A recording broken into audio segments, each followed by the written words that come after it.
Chers amis, apparemment nous pouvons reprendre le cours de notre étude et voir les derniers versets de ce chapitre. L'histoire continue ainsi. Alors le roi donna l'ordre qu'on amena Daniel et qu'on le jeta dans la fosse aux lions. Le roi prit la parole et dit à Daniel, « Puisse ton Dieu que tu sers avec persévérance te délivrer. » Daniel, en continuant à prier comme d'habitude, sans se cacher, a bien sûr encouru la vindicte de ses opposants. Mais en réalité, s'il s'était caché, il l'aurait trouvé quand même. Par contre, il force le respect du roi. Et le roi le lui dit. Il lui dit, « Puisse ton Dieu que tu sers avec persévérance. » Tu n'as pas essayé de passer à côté. Tu as continué dans ta relation avec Dieu comme d'habitude. Et vous voyez, le roi le reconnaît. Le roi reconnaît que c'est parce qu'il a été constant avec Dieu qu'il est piégé. Et vous comprenez bien que pour le roi, la constance de Daniel à l'égard de son Dieu est un gage de sa constance à l'égard du roi. Par conséquent, il sait qu'il perd là le meilleur de ses alliés. La mort dans l'âme, il va accepter d'amener Daniel au supplice. On apporta une pierre et on l'a mise sur l'ouverture de la fosse. Le roi la scella de son anneau et de l'anneau de ses grands, afin que rien ne fût changé à l'égard de Daniel. Et il est probable qu'effectivement les ennemis de Daniel ont exigé qu'il y ait des preuves que quelqu'un n'allait pas venir gaver les lions pour éviter la mort de Daniel, ou alors sortir Daniel pendant la nuit. Donc ils ont vraiment veillé à ce que l'exécution soit absolue et ne souffre aucun retard ni risque. Le roi se rendit ensuite dans son palais. Il passa la nuit à jeun et ne fit point venir de concubine auprès de lui, et il ne put se livrer au sommeil. Alors, ce qui a été traduit par concubine, là, c'est le mot d'Achawan, dont on ne sait pas très bien ce qu'il veut dire, et les différents interprètes ou les différentes personnes qui se sont intéressées à ce sujet ont prétendu pour certaines que c'était non pas des concubines mais des friandises, c'était un repas. D'autres ont prétendu que c'était des danseuses simplement, c'est-à-dire qu'il y avait normalement une certaine fête. Il y avait le coucher du roi, comme pour Louis XIV. Hein. Et donc, il y avait là peut-être quelque chose qui relevait des danseuses, des friandises, je ne sais, mais enfin, il y avait tout un cérémonial qu'il a complètement refusé. Et non seulement il l'a refusé, mais il n'a pas trouvé le sommeil. Alors, le roi se leva précipitamment au point du jour, avec l'aurore, et il alla précipitamment à la fosse aux lions. Vous voyez, les ennemis de Daniel étaient allés précipitamment chez lui, et puis ils étaient allés précipitamment chez le roi. Maintenant, c'est le roi qui se dépêche. Et vous voyez qu'il ne garde pas là sa dignité de roi, son cœur est touché. Mais pourquoi se précipite-t-il à la fosse aux lions? Est-ce que quelque part il n'y a pas là un début de foi, un début d'espérance? Est-ce qu'il n'espère pas un peu contre toute espérance? Vous vous rappelez ce qu'il avait dit à Daniel, « Puisse ton Dieu que tu sers avec persévérance te délivrer. » Au fond, il l'exprime, il l'espère, mais on ne sait pas bien s'il y croit. Mais quand même, il se précipite dès le matin vers la fosse aux lions. Et il va interpeller Daniel. En s'approchant de la fosse, il appela Daniel d'une voix triste. Il n'espère pas trop de réponse, il l'espère sans l'espérer. Le roi prit la parole et dit à Daniel, « Daniel, serviteur du Dieu vivant. » Et il a retenu la leçon. Et vous savez que c'est une des leçons que Nebuchadnezzar déjà avait retirées de son contact avec Daniel.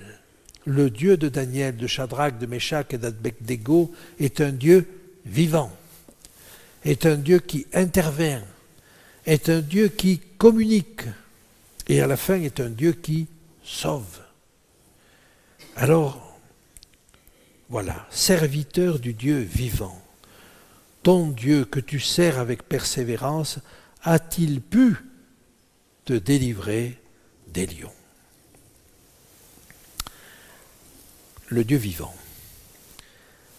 Je vous rappelle qu'en Daniel 5, au moment du festin de Belshazzar, il est dit qu'ils burent du vin, ils louèrent les dieux d'or, d'argent, d'airain, de fer, de bois et de pierre.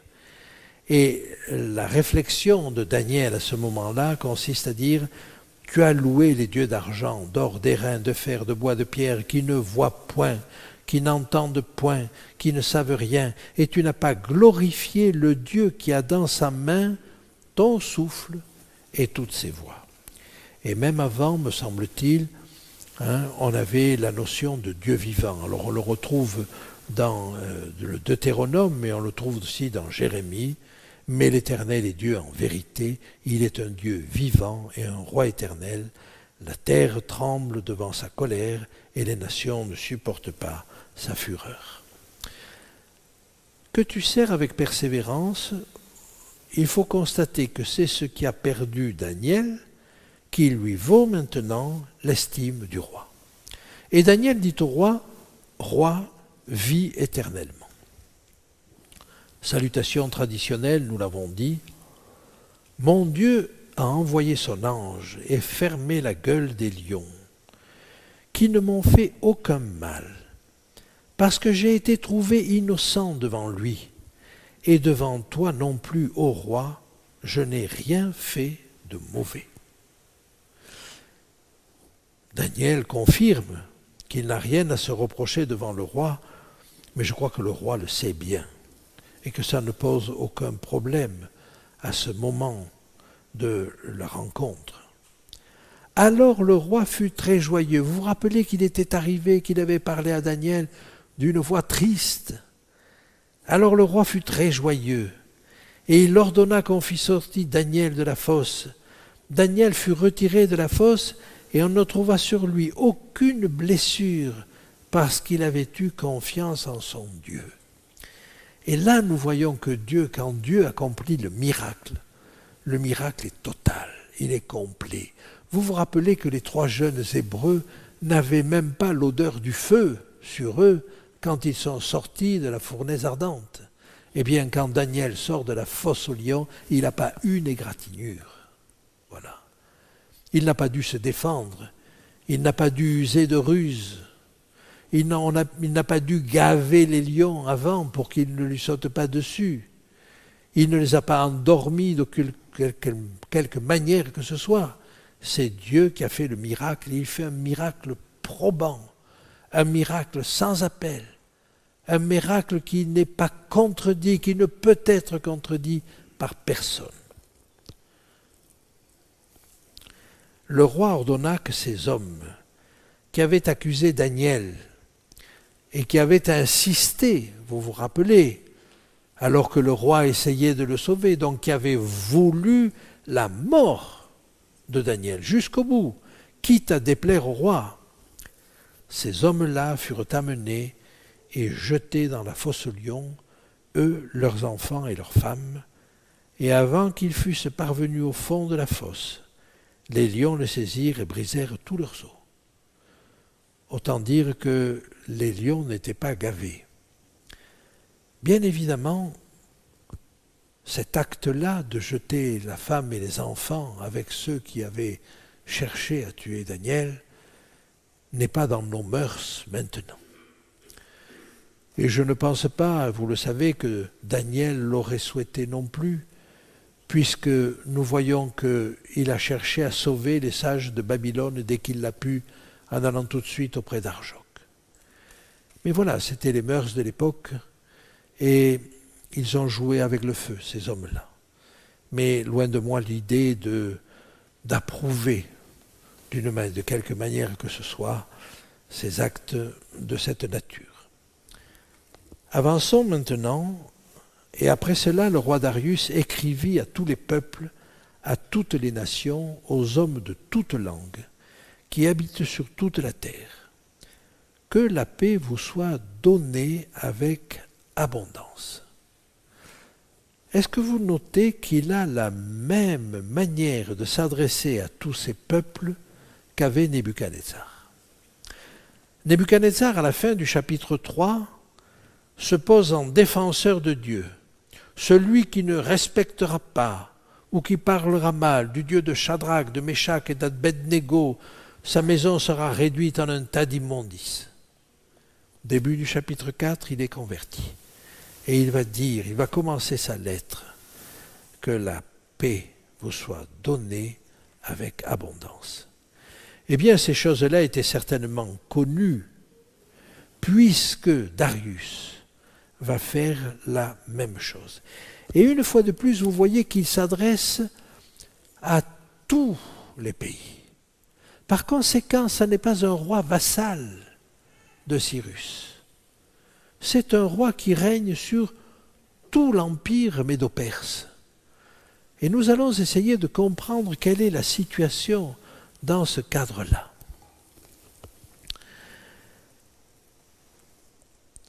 Que la paix vous soit donnée avec abondance, ça nous rappelle le texte de Nebuchadnezzar. J'ordonne que dans toute l'étendue de mon royaume, on ait de la crainte et de la frayeur pour le Dieu de Daniel, car il est le Dieu vivant. Ça, c'est ce qui les marque. C'est la plus belle chose que Daniel a pu témoigner auprès de ses potentats.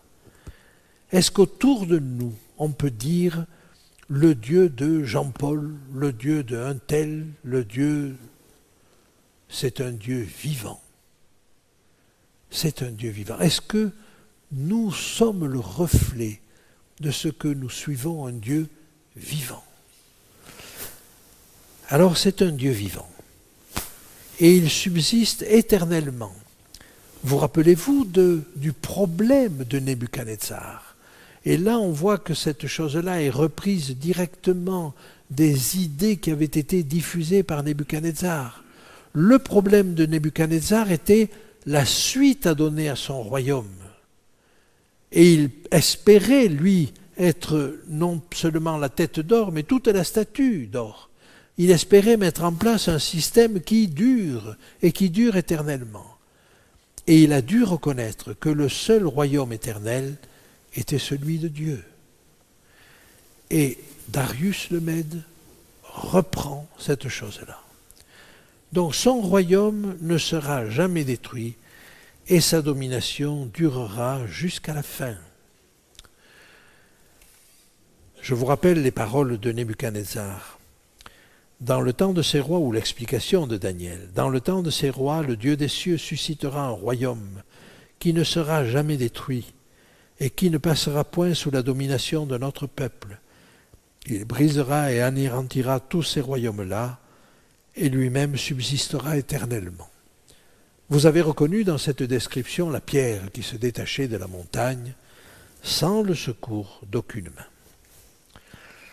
Que ces signes sont grands, que ces prodiges puissants, son règne est un règne éternel, disait Nebuchadnezzar, et sa domination subsiste de génération en génération. Ça, c'était le début de sa lettre. Et la fin de sa lettre reprend le même thème. Après le temps marqué, moi, Nebuchadnezzar, je levai les yeux vers le ciel, et la raison me revint.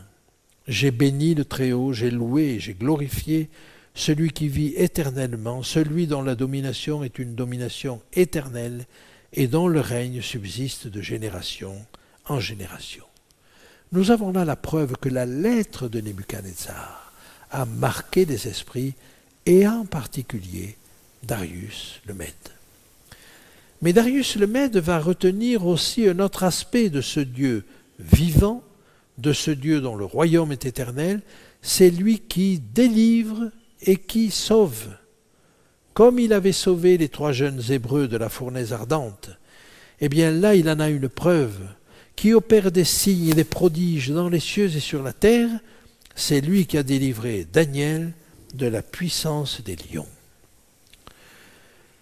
Il faut reconnaître que c'est un miracle tout à fait extraordinaire. Et la fidélité de Daniel a permis finalement à ce potentat de vivre une expérience unique. Et donc il va en tenir compte, et il est tellement impressionné qu'il fait cette lettre universelle. C'est lui qui délivre et qui sauve, eh bien, voici notre Dieu que nous servons peut nous délivrer de la fournaise ardente, disaient les 3 jeunes Hébreux. Nebuchadnezzar prit la parole et dit « Béni soit le Dieu de Shadrach, de Meshach et d'Abednego, lequel a envoyé son ange et délivré ses serviteurs qui ont eu confiance en lui. » Daniel prospéra sous le règne de Darius et sous le règne de Cyrus, le Perse. Le récit donne le sentiment d'une continuité entre les règnes de Darius le Mède et de Cyrus le Perse, et c'est effectivement ce qui s'est passé. Simplement, j'aimerais attirer votre attention dans les minutes qui viennent sur un certain nombre de faits archéologiques ou sur le fait d'histoire qui montrent que ce personnage de Darius le Mède, même s'il n'est jamais cité dans aucun document, a certainement existé par quelques petits indices qui nous sont donnés par l'archéologie. Le premier indice, j'aimerais le tirer de la parole de Dieu elle-même. Je ne sais si vous vous rappelez le texte d'Esdras au sujet du décret de Cyrus. Et il dit, la première année de son règne, Cyrus fit un décret qui permit aux Juifs de retourner dans leur pays. Or, si nous suivons les historiens grecs traditionnels, Cyrus a commencé à régner avec la prise de Babylone en 539 avant Jésus-Christ. Or, le décret a été donné en 537 avant Jésus-Christ, 2 ans après. On devrait donc être là la 3e année de son règne. Eh bien, Esdras nous dit c'est la première année de son règne. Qui donc a régné entre 539, prise de Babylone par Cyrus, et 537, date de sa première année. Et vous voyez qu'il y a là un espace qui doit être forcément comblé par quelqu'un d'autre. Et ce quelqu'un d'autre, eh bien, si nous voulons bien écouter Xénophon, c'était un personnage qui était un roi des Mèdes et qui s'appelait Siaxar II. Pour Daniel, il s'appelait Darius. Alors pourquoi cette différence de nom? Ça, c'est un problème. Mais certains pensent que le terme de Darius, avant de devenir le nom d'un roi, était un nom d'un grade militaire, c'est-à-dire, par exemple, le commandant ou le général, et que donc ensuite il est devenu un nom de personnage, si vous voulez, un nom de roi. Maintenant, en dehors des sources bibliques, nous avons un autre élément, la stèle d'Haran. Alors la stèle d'Haran, c'est une stèle qui a été écrite par Nabonide. Nabonide, le dernier roi officiel, et 2 ou 3 ans avant la chute de Babylone, il a écrit un texte où il se plaint de ce que tous les rois lui sont opposés. Il faut dire qu'il a dressé contre lui la caste des prêtres, parce que normalement il y avait une fête de Nouvel An, Et le roi devait être à Babylone pour qu'il y ait cette fête, pour que cette fête puisse se célébrer. Et lui, au lieu de venir à Babylone, restait dans son oasis de Théma et refusait de venir. Alors du coup, les prêtres ne pouvaient pas faire cette fête, et petit à petit, d'année en année, la colère est montée. Et d'ailleurs, quand Cyrus a pris Babylone, il a fait valoir qu'il avait réinitialisé le culte de Marduk, et donc il a été, peut-être c'était aussi un peu publicitaire, mais il a été accueilli à bras ouverts et comme un sauveur par les habitants de Babylone. Donc cette stèle d'Haran, écrite par Nabonide, mentionne 3 ans avant la chute de Babylone que des pays étrangers et des rois étrangers lui sont hostiles, et en particulier un roi de Médie. Or Cyrus n'a jamais été roi de Médie. Il y avait donc avant un roi de Médie. Quel est ce roi ? Cyrus avait battu son grand-père, Astiage, depuis longtemps, depuis les années 550, et donc 3 ans avant la prise de Babylone, l'histoire ne nous parle pas d'un roi de Médie, sauf que la stèle d'Haran nous en parle. Deuxième élément, c'est qu'on a des bas-reliefs qui nous montrent que les princes perses et les princes mèdes, on les voit marcher la main dans la main. C'est-à-dire qu'ils étaient dans une relation pacifique. L'histoire que nous donne Hérodote nous donne une image plus guerrière de la passation de pouvoir entre les Mèdes et les Perses. Alors que Xénophon nous dit que les choses se sont passées en douceur. Et voilà comment nous les raconte Xénophon. Il nous dit que Cyrus, comme à son habitude d'ailleurs, comme il l'a fait dans de nombreux cas, n'a pas détrôné le roi vaincu. Il a vaincu Astiage, son grand-père, le père de sa mère, mais il ne l'a pas tué. Il semble même qu'il lui aurait confié une province, bon, peu importe, mais il ne l'a pas détruit et il n'a pas non plus détruit la dynastie. C'était son grand-père. Et donc celui qui a régné à sa suite, ce serait ce Siaxar II, le frère de sa mère, Mandane, donc son oncle.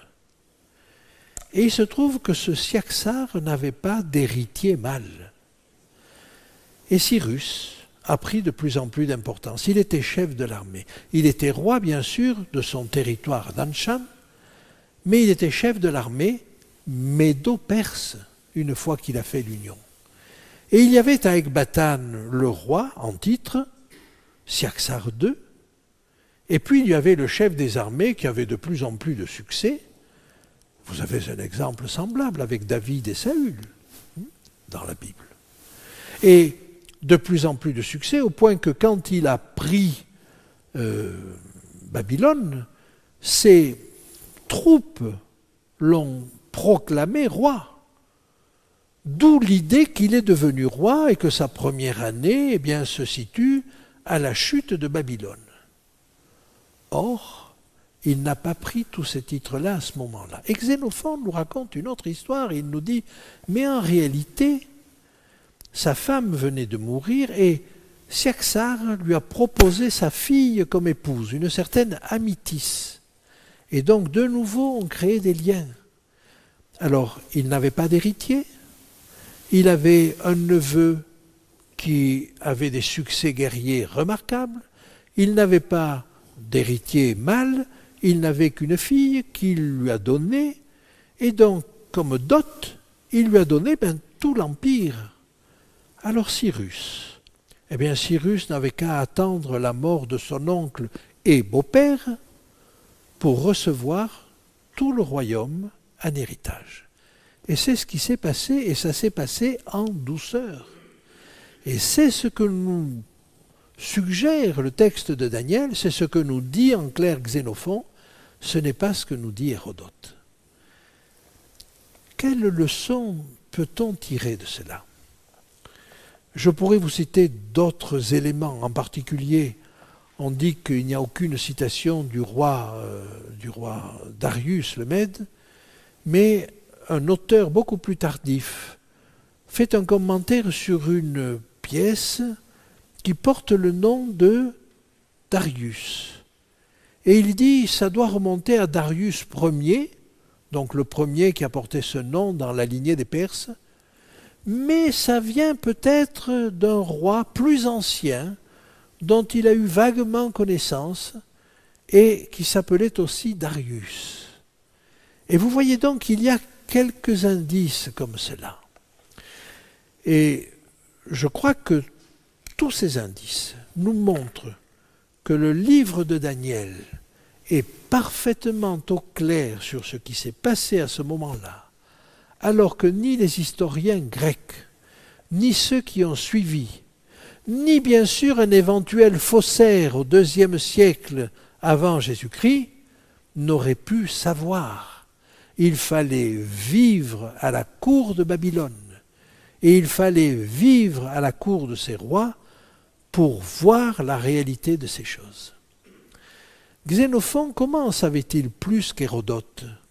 Eh bien, il avait été un mercenaire d'une compagnie de 10 000 personnes, de 10 000 mercenaires grecs, qui étaient venus en dette à un certain Cyrus, beaucoup plus tardif, qui appartenait à la famille royale de Cyrus et des Achéménides, mais qui finalement n'a pas régné. Il était donc au contact intime de cette famille et il a reçu tous les renseignements relatifs à cette famille. Hérodote, de son côté, nous dit qu'il a reçu 4 versions de cette histoire. Et il en a choisi une, celle qui lui apparaît la plus probable. Mais vous voyez, il n'y a pas d'élément direct, pas de certitude. Et tout le monde a enfourché l'histoire derrière Hérodote. Eh bien, je crois qu'il nous faut avoir ce culot, si j'ose dire, d'avoir la foi et de croire que ce texte est fidèle. Et ne pas toujours suivre la majorité. La majorité n'a pas toujours raison. Elle n'a peut-être même pas souvent raison.